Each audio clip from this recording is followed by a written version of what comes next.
오늘 지난 시간에 임명하심이라고 하는 것을 우리가 경작자를 임명하셨다. 근데 오늘 하고 다음 시간에는 동산 경작자의 길을 이렇게 2시간에 걸쳐서 말씀하셨어요. 저는 그냥 경작자가 아니라 동산의 경작자로 이렇게 우리를 살게 하셨다는 것은 무엇을 말하고 있냐면, 너는 동산 밖에서 경작자가 되면 안 된다. 이것을 제안하고 있는 것이죠. 아버지는 가정 안에서 아버지지, 밖에 나가면 아버지가 아니고 아저씨 소리 듣죠. 지금 여기서도 동산의 경작자의 길을 갖다 우리가 제시해 놓고 있는 것은, 사람이 지은 그 목적은 하나님의 동산 안에서 경작자로 살게 하기 위해서 흙으로 지으시고 동산에 두셨다고 이렇게 말하고 있어요. 그러니까 이것은 다 정하여진 제한된 영역에서 이렇게 살라는 것을 갖다가 말해주고 있죠.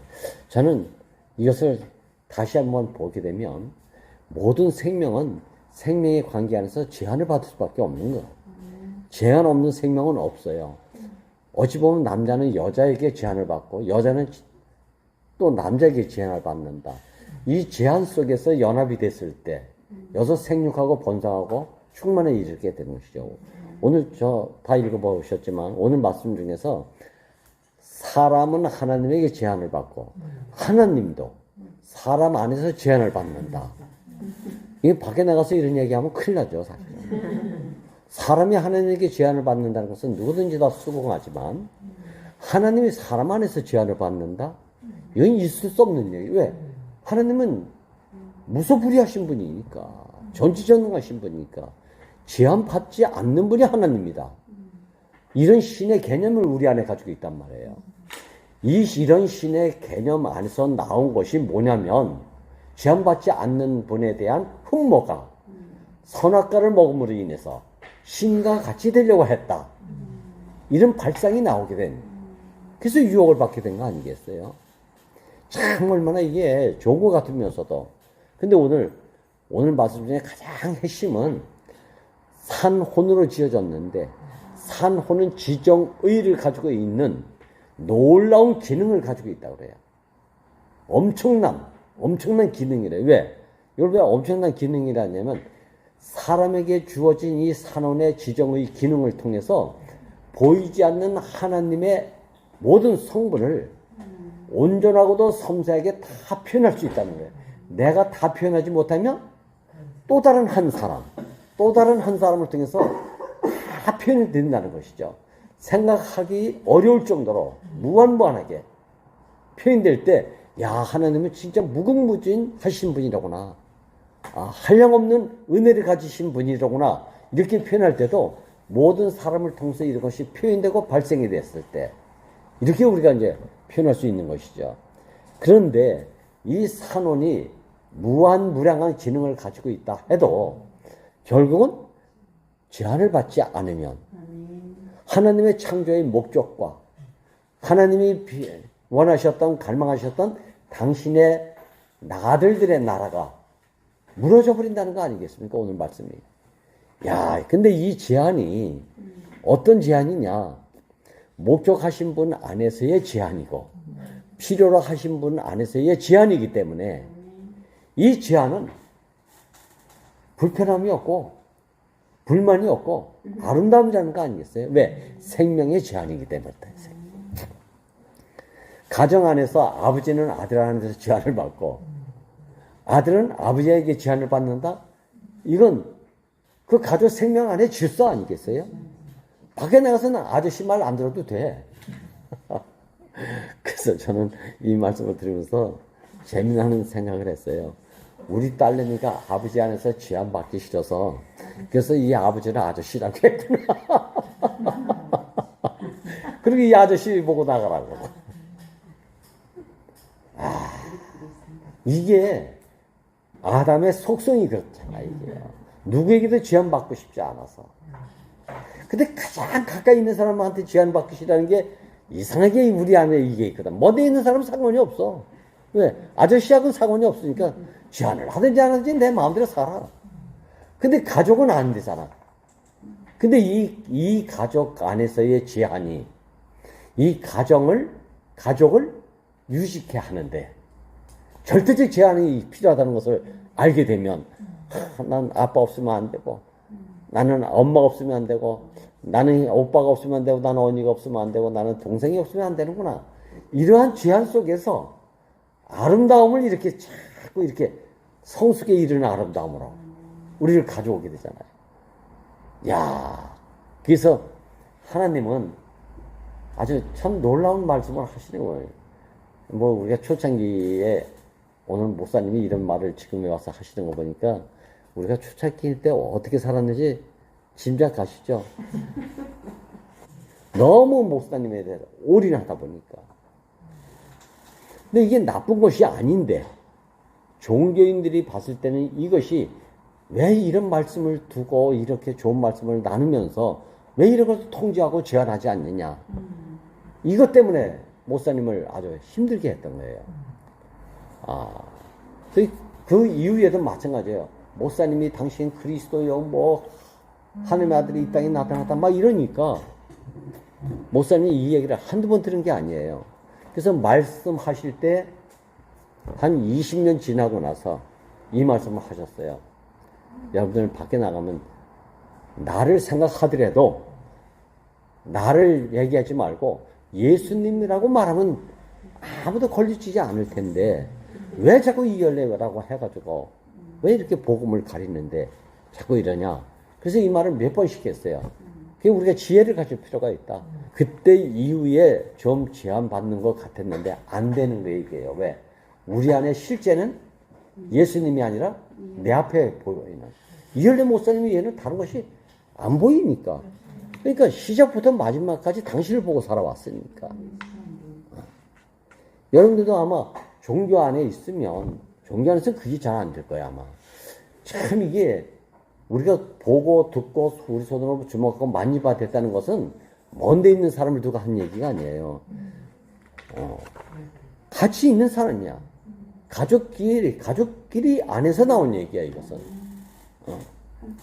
모르는 사람한테 이런 얘기가 할 수 있겠어요? 모르는 거라 이거 몰라. 나는 오늘 이 제안을 오늘 말씀을 통해서 한 가지 가장 중요한 것은 하나님이 동산의 경작자로 두셨다.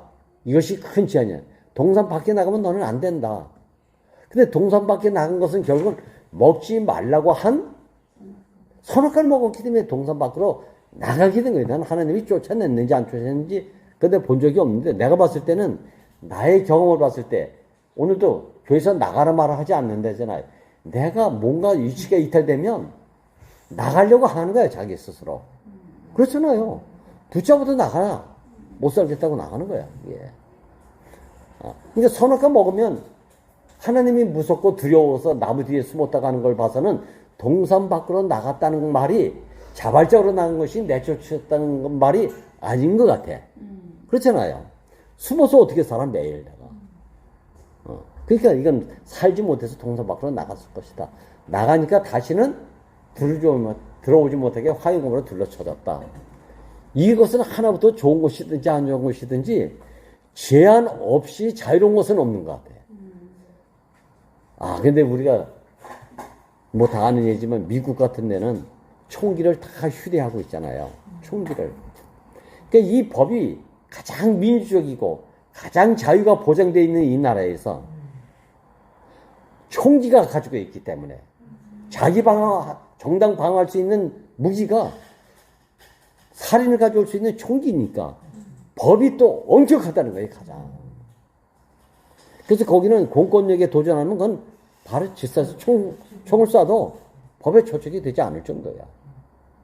그거 이해는 아주 자유스러운 나라지. 근데 우리나라는 그 정도는 아니잖아. 아주 물러간 나라야, 진짜 우리나라는. 물러간 나라. 그렇기 때문에 그냥 질서가 엉망진창이잖아요. 자유스러운 것 같은데 제한 속에 있지 않으니까 이 자유는 어떤 자유입니까? 보장된 자유가 아니라 방종 속에서 제한받는 자유지, 그러니까 이거는. 이게 방종이지, 방종, 사실은. 저는 요번에 어머니를 이제 장모님을 뵙고 왔는데 장모님이 치매가 왔잖아요. 그래서 이제 하루 종일 기다렸다가 이제 오후 5시쯤 오시는데 휠체어에 딱 타고 오시는데 치매 걸리니까 그렇게 사랑하는 딸을 몰라. 나는 뭐 사랑스럽지 못한 사이지만 그래도 심서방이라는 건 알을 줄 알았는데 몰라. 근데 이거는 또 아니야. 그 처남이 지금 모든 것을 다 수발에 똥오줌을 다 받아내고 모욕을 이게 항문이 관략근이 풀어져가지고 대소변이 막 저절로 나오니까 목욕을 자주 시켜야 되잖아요. 그 냄새가 날 수 있잖아요.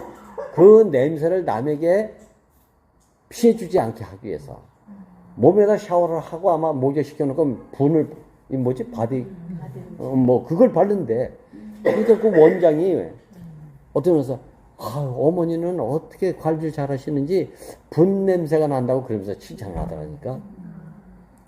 근데 아무리 그래도 그 존재가 생명이 참 그게 참 비참하더라고.